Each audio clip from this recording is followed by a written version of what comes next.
Welcome to Not for Pieters. I'm John Dougal.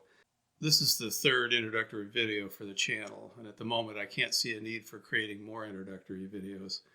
But after reviewing these three, I think you'll have a really good understanding of what the channel's all about and also what playlists to look at to try to find the type of content that'll interest you.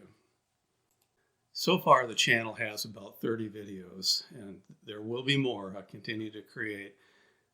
But the existing videos already cover, a decent breadth of what the channel is all about.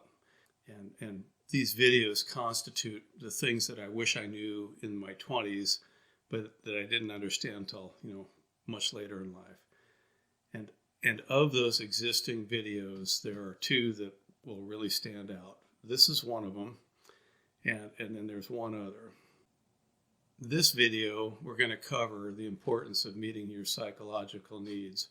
The other video is on life's big decisions, because most of life's big decisions are made between the ages of 18 and 35.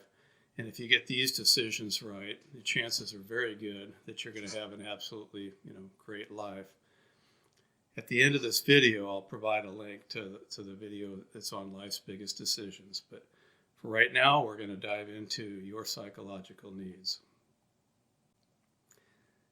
You can find wisdom in good literature and in good movies. And in 2000, there was a really great Robert Zemeckis film that identifies psychological needs, through the story. The film stars Tom Hanks and Helen Hunt, and the movie is Castaway. If you haven't seen it, I highly recommend it. Go out and watch it, especially once you understand the psychological needs that are presented. You'll be blown away. Many of the themes that are presented in this channel can be found in the movie, and there's something about a drama that just cements home the importance of those psychological needs. And the authors and the screenwriters, they get to play with their creative ability to communicate that to you. I'll give a brief recap, and hopefully this isn't a spoiler to you. The movie starts off with the overly busy life of Chuck Noland, who's a FedEx trainer, and he's played by Tom Hanks. Chuck's job is to teach the fast-paced FedEx ways to the employees, and Chuck teaches throughout the world, and he lives his work. He prioritizes this corporate achievement over the wonders of his day-to-day life, so his life is a bit imbalanced. He does not rightly prioritize his life apart from work.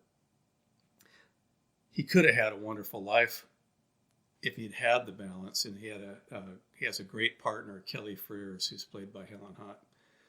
Well, on a business-related flight, this airplane goes down in what I'm assuming is the South Pacific, and Chuck is the only survivor. And he survives this thing, and he's lucky to wash ashore on an idyllic, uninhabited tropical island. So he's amazed that he's alive, but he's confronted with the emergency of the most important psychological need, which is the need to survive. In short order, the elements beat on him and he suffers. He's cold, wet, hungry, but he begins his trek towards self-reliance, first by seeking shelter, and in time he does the same by seeking water and food.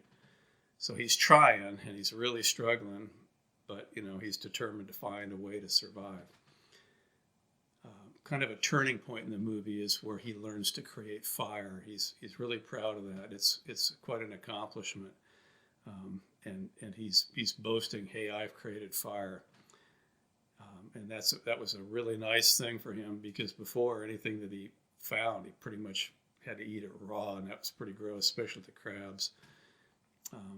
But, there he is. He's created fire. He can cook his meals. He's found water and shelter. But he's alone, and he needs people, and that psychological need weighs on him. That's when, for those who've seen the movie, the volleyball that he names Wilson, washes ashore. And so he paints with his blood, a face on Wilson, which is, as that isn't speaking to the desire to have, Wilson come to life. I don't know what is, but he talks to Wilson. He has fun with Wilson. And even though it's pretend and it's a bit delusional, it conveys his need for that conveys that need for him to be able to reach out and to have somebody in his life. Well, after years on the island, Chuck decides that the life he has there is really no life at all, and it's better to risk death and hope to re-engage with the real world. So he builds a raft, and he has to brave past the coral reefs and the dangerous waves, to make it beyond where the waves break out into the shipping channel. And he has no guarantee of rescue, but he risks it all anyway. And, he is rescued. So after being rescued, he wants to be able to go back to where he was before and to have the life with Kelly that he should have had if he wasn't so enamored with his work. But, life had moved on. Kelly had moved on. She's married and has a couple of kids. And you'd think that would be a big blow to Chuck, but he's learned to adapt and to adjust and to seek life. So what is it we can glean from the movie? What are these psychological needs that have been conveyed? Chuck learned about his need to survive, his need for others, his need for achievement, and his need for freedom, which he never had on the island because he was trapped there, and even his need for fun. So let's look at these things from another viewpoint through help from a guy named William Glasser, the psychiatrist. Well, William Glasser was an American psychiatrist born in 1925, and he passed away in 2013. I've read a few of his books, and I'd love to have given him a high five before his passing, because he developed a really simple way to feel purposeful and satisfied. And what that entails is taking steps and taking action to meet all of your psychological needs. It's called reality therapy. Well, that's worth a read. You can find the book on Amazon.com, and I'd highly suggest that you get yourself a copy and read it. Let me say straight off, I am no psychologist. I have no background in therapy or in counseling or anything like that. So I'm not here to help you fix a broken life. Seek a pro for that. What I do want to do, though, is make you aware that anywhere you're going to find satisfaction in life, it's going to map to one of your psychological needs. Survival is number one. In Western society, for the most part, this isn't a super issue other than the threat of a job loss, because so many people live paycheck to paycheck. But the likelihood of somebody dying, if you're not living on the streets or what have you, or in an unsafe neighborhood, are fairly low. Yet, we still need to take steps to ensure our survival. After survival, which is the biggest psychological need, there's 4 other basic needs. And the most important of those other 4 is to love and to be loved by another person and being part of a group. You can call that connecting, belonging and love. Well, when you impart your life to another and them into you, it gives you a feeling of belonging, like this is my little wolf pack, this is my clan, and they feel like they're part of the group, you feel like you're part of the group, and there's a bonding going on. And this can happen ideally, obviously, in a family, but it can happen with friends as well. Well, next is power, and power is learning, achieving, and winning. It's why Chuck Nolan felt so great when he created fire. I've created fire, he'd roar. But it's why you need to constantly achieve and do stuff and not to seek comfort. It's why you make, things like making your bed in the morning. You do it because you're telling your body, I don't want to do it, but I'm going to do it anyway. And it sets the day's tone for accomplishment.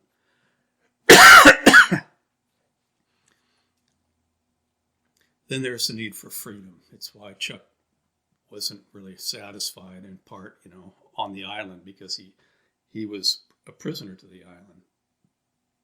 Well, we have a choice to make. We can seek freedom, and in that freedom we can seek comfort. But that's a wasted life. And if we can increase our freedom, then we should try to increase our responsibility and what it is that we can actually do for ourselves and for others.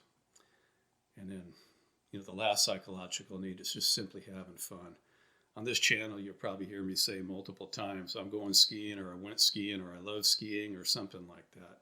That's probably my biggest area, and I've got others. But you need to find out what it is that it thrills your heart. Now, it doesn't matter if it's knitting, or powerlifting or whatever. If you like it, then do it. Make time to do those things that you enjoy. I'm going to just kind of make one succinct statement about this particular video, and you could call it a truth bomb, and that is that everything that's worthwhile in your life is going to map to one of your 5 psychological needs. So just keep that in mind, and you'll see that throughout the rest of the videos on the channel. And I hope you've enjoyed today's video. It's a bit of a harbinger of the types of material you're going to see on the channel, material that will map to your psychological needs, and it's material that will help you to live well. So consider subscribing, give the video a like, share it with a friend. It's simple acts like these that really help to grow the channel. And here's the link to the other video I mentioned, Life's Biggest Decisions. I think you'll really enjoy that video as well. Thanks for joining. Cheers.